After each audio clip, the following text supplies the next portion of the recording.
उठा के अपनी बुक में जहाँ भी स्पेस मिले वहाँ पर आपने लिख देनी है। तो फर्स्ट ऑफ ऑल जो फर्स्ट डिजीज है ना वो है रिट्रोवर्टेड ग्रेविड यूट्रस। रिट्रोवर्टेड ग्रेविड यूट्रस का मतलब क्या होगा? ग्रेविड यूट्रस मैंने पहले भी आपको इसका मतलब बताया था। Gravid uterus mean pregnant uterus, uterus in pregnancy condition, वो यूट्रस होगा ग्रेविड यूट्रस। अब रिट्रोवर्टेड का मतलब होता है उस यूट्रस का बैकवर्ड मूव कर जाना। रिट्रोवर्टेड बैकवर्ड मूव करना, किसी भी चीज का बैकवर्ड मूव कर जाना। अब यहाँ क्या है? ग्रेविड यूट्रस है। इसका मतलब यह कि प्रेगनेंसी के दौरान जो यूट्रस होता है ना वो अपनी नॉर्मल पोजीशन से बैकवर्ड मूव कर जाता है, ठीक है ना। अब इसकी डिफाइन इस तरह करेंगे, the condition disorder in which long axis of pregnant uterus directed backwards, move backwards, directed backwards हम कह सकते हैं। This condition is called retroverted gravid uterus.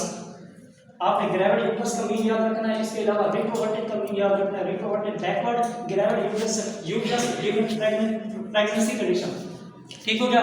इसके अलावा the second disease is genital prolapse. मैंने स्टार्ट में प्रोलैप्स का मतलब आपको बताया था, बुक में लिखवाया था। प्रोलैप्स का मतलब क्या होगा भाई? हाँ जी, good. It is also called in other words hernia. Hernia का नेम्स आपने सुना होगा। हर्निया क्या होता है? Hernia basically is the dislocation, displacement of one organ into another organ, into another tissue, ठीक है ना।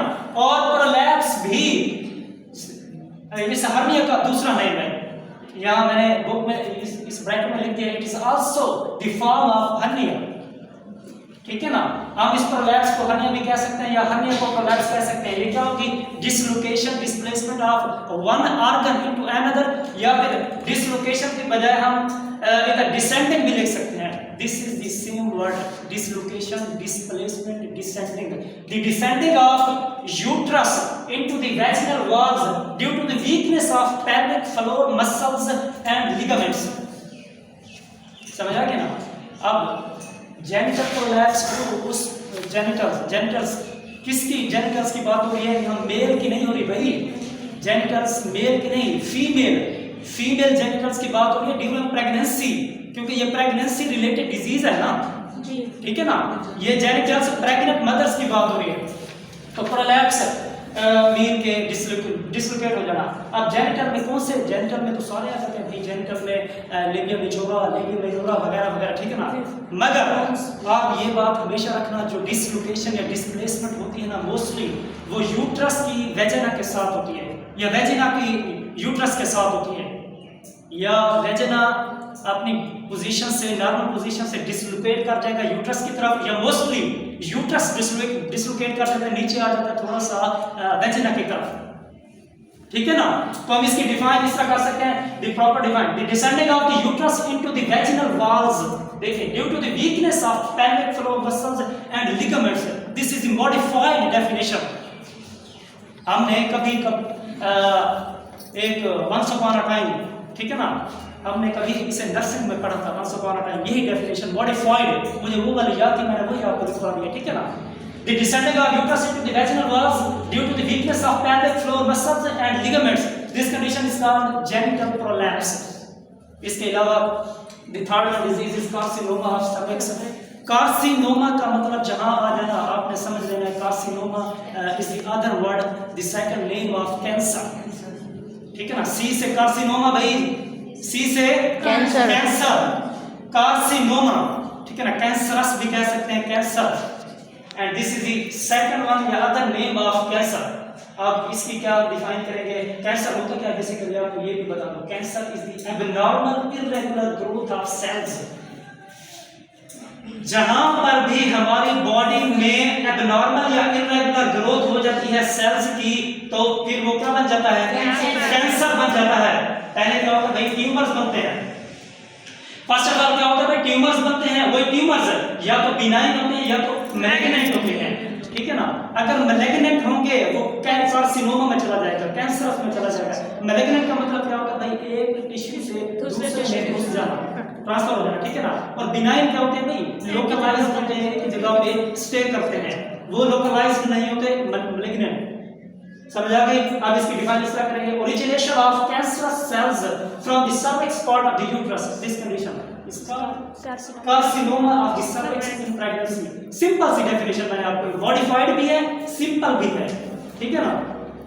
स्टडी कोई मुश्किल नहीं है भाई, स्टडी को एक तरीके से स्टडी करना पड़ता है, स्टडी को एक तरीके से स्टडी करना पड़ता है। वो कहते हैं ना जैसे पैसा कमाना, earning of money is not simple, is not easy but simple. हाँ जी, एक दरवेश ने लिखी थी बात, या एक दूर अंदेश ने कि earning of money is not easy but simple, आसान नहीं है मगर है सिंपल। इसी तरह से स्टडी को स्टडी करना एक तरीके ट्रिक के साथ वो आसान है, बजाय इसके कि आप बोलना रट्टाबाजी। तो खैर ये थोड़ा सा मजाक हो गया। Origination of cancerous cells from the cervix part of the uterus, this condition is carcinoma of cervix. ये हमारी 3 डिजीजेस हो गई ना, 3 डिजीजेस। इसके अलावा अब आ जाते हैं इस पर हम यूट्राइन लियोमायोमास, ये भी एक डिजीज है, इसका भी हमने जो ना जस्ट इंट्रो करना है, इसको डिफाइन करना है, इसकी डेफिनेशन मैंने लिखवा दी है, यूट्राइन लियोमायोमास। अब इसके सेकंड नेम अगर आप लिखना चाहें तो लिख सकते हैं, this is also called fibroids. Leiomyomas is also called fibroids. इसका तीसरा name is also called myomas, myomas, myomas भी कह सकते हैं आप, ठीक है ना। 3 नेम ऐसे भाई, यूट्राइन लियोमायोमास का मतलब क्या होता है, इसका सेकंड नेम क्या भाई, फिब्रॉइड्स, तीसरा नेम क्या भाई, मायोमास। किसी को पूछ सकता है। अब ये है क्या बेसिकली, यूट्राइन तो समझ आ रहा है भाई यूट्रस से है, ठीक है ना। अब लियोमायोमास क्या होंगे, या फिब्रॉइड्स या फिर मायोमास क्या होंगे, इसकी define. Benign non cancerous tumours origination on the smooth muscles of uterus. ये जो यूट्रस है part of female genital tract या आप कह सकते हैं, तो इस यूट्रस में मसल्स पाए जाते हैं जो कॉन्ट्रैक्ट करते हैं ड्यूरिंग द लेबर, पढ़ा था ना पीछे, ठीक है ना। अगर उन्हीं स्मूथ मसल्स पर नॉन कैंसरस या बिनाइन ट्यूमर्स ओरिजिनेट हो जाता है, एक होता है ट्यूमर से बिनाइन, एक होता है मैलिग्नेंट। अगर उन स्मूथ मसल जो यूट्रस के स्मूथ मसल्स हैं उनके ऊपर ओरिजिनेशन हो जाती है बिनाइन, बिनाइन को नॉन कैंसरस भी कह सकते हैं, इसलिए मैंने इधर लिख भी दिया है non cancerous, benign non cancerous tumours origination on the walls or smooth muscles of the uterus, this condition is called uterine leiomyomatosis। Simple सी बट मॉडिफाइड डेफिनेशन आपको लिखवा दी है, ठीक है ना। जस्ट इसकी डिफाइन करनी है आपने। अब आ जाते हैं मल्टीपल प्रेगनेंसी में। The fifth one disease is multiple pregnancy. What is the meaning of multiple? Anyone tell me please what is the meaning of multiple? One or more times. More than one times कह सकते हैं, more than 2 times। तो हम कहें pregnancy को आप जानते हैं, ठीक है ना। हम कहेंगे the condition in which more than one fetus simultaneously develops in the uterus। अब आप कह रहे थे कि मल्टीपल का मतलब मोर देन 1 मोर देन 2, ठीक है ना।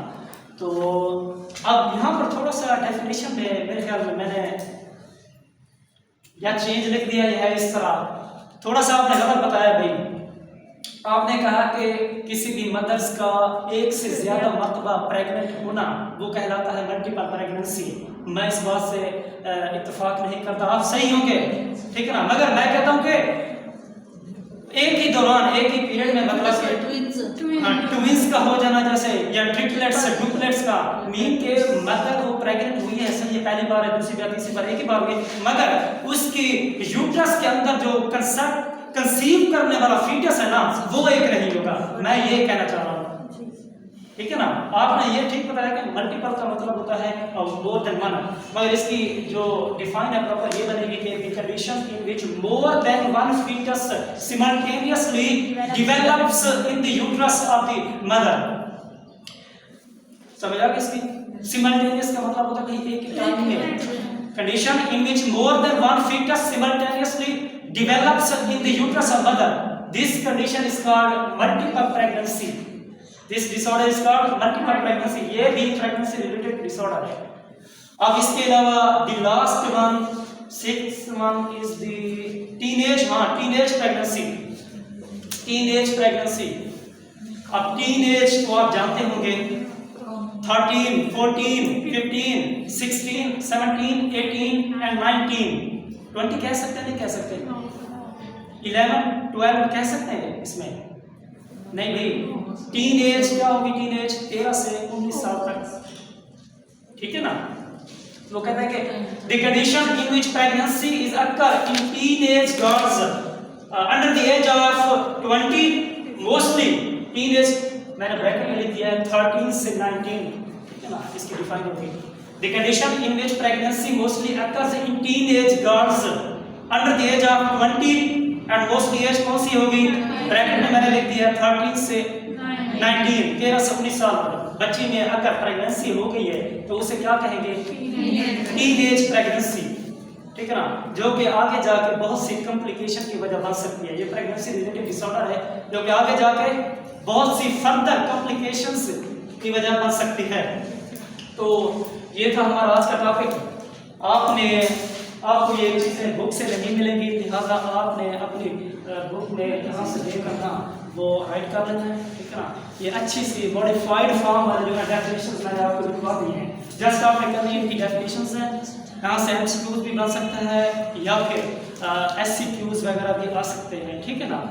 तो मज़ीद इस तरह के लेक्चर्स के लिए आपने मेरे चैनल को फॉलो करना है। MR sir medical vibes with sir MR Khan के नेम से आपको सब्सक्राइब करना है, फॉलो करना है, शेयर करना है, medical vibes with sir MR Khan के नेम से। तो आपकी सपोर्ट चाहिए। अभी न्यू ये चैनल का आगाज़ किया है मैं अपनी इस वीक पॉइंट को एक्सेप्ट करता हूँ कि मेरे पास अभी तो इतने टूल्स वगैरह नहीं हैं कि आया कि मैं अपने जो है ना लेक्चर्स को एक प्रॉपर मॉडिफाइड फॉर्म में आपके सामने पेश कर सकूँ। तो जैसे भी है अभी न्यू स्टार्ट है तो आपने सपोर्ट करना है भाई को, ठीक है, सब्सक्राइब करना है, शेयर करना है, फॉलो करना है, ठीक हो गया। अब मिलते हैं कल नेक्स्ट में इंशाल्लाह।